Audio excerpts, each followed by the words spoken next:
नमस्कार मित्रांनो. उद्या सेन्सेक्सची एक्सपायरी आणि उद्या जर सेन्सेक्सच्या एक्सपायरीमध्ये तुम्हाला जर लॉस करायचा नसेल ना, तर हा व्हिडिओ शेवटपर्यंत नक्कीच पहा. तुम्ही इथे पाहू शकता की आज मार्केट आपलं गॅप डाऊनमध्ये ओपन झालं. त्याच्यानंतर दिवसभर मार्केट आपलं निगेटिव्हमध्ये कामकाज करत शेवटी निगेटिव्हमध्येच बंद झालं. तर तुम्ही इथे एक गोष्ट लक्षात ठेवा की प्रिव्हियसला तुम्ही इथे पाहू शकता की ज्या प्रकारे मार्केटमध्ये सेलिंग पाहायला मिळाले, त्याच्यानंतर मार्केट रिकवर होऊन परत रिकवर. पण आता सध्या तुम्ही इथे पाहू शकता की आज मार्केटमध्ये परत आपल्याला सेलिंग पाहायला मिळाली, पण रिकव्हरी पाहायला मिळाली नाही. तर ती तुम्ही इथे पाहू शकता की मार्केटमध्ये आज पूर्ण सेलिंगच्या नंतर मार्केट एक कन्सॉलिडेशन झोनमध्ये होतं.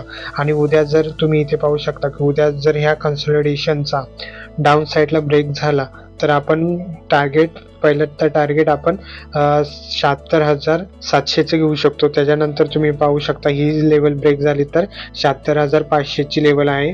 एक सायकोलॉजिकल आणि इम्पॉर्टंट सपोर्ट म्हणून काम करेल. आणि ही लेवल ब्रेक झाली तर येणाऱ्या दिवसात 76,000 पर्यंत मार्केट येताना पाहू शकतो.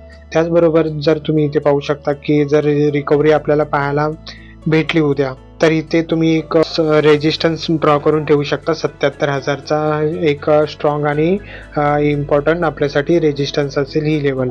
जर ह्याच्यावरती मार्केट निघतंय तर तुम्ही इथे पाहू शकता की मार्केट आपलं 77,300च्या लेवलपर्यंत जाण्याची शक्यता आहे. तर इथे पूर्ण हा जो झोन आहे ना, हा जो झोन 300 ते 400चा, 77,300 ते 400चा, हा आपल्यासाठी प्रॉपर म्हणजे एक चांगला रेजिस्टन्सचं काम करेल. आणि हा ब्रेक झाल्याच्या नंतरच मार्केटमध्ये परत बाहेर चांगल्या प्रकारे ॲग्रेसिव्ह होण्याची शक्यता आहे. तर ह्या लेवल्स खूप इम्पॉर्टंट आहेत आणि ह्याच्यावरती तुम्ही कामकाज करू शकता. धन्यवाद.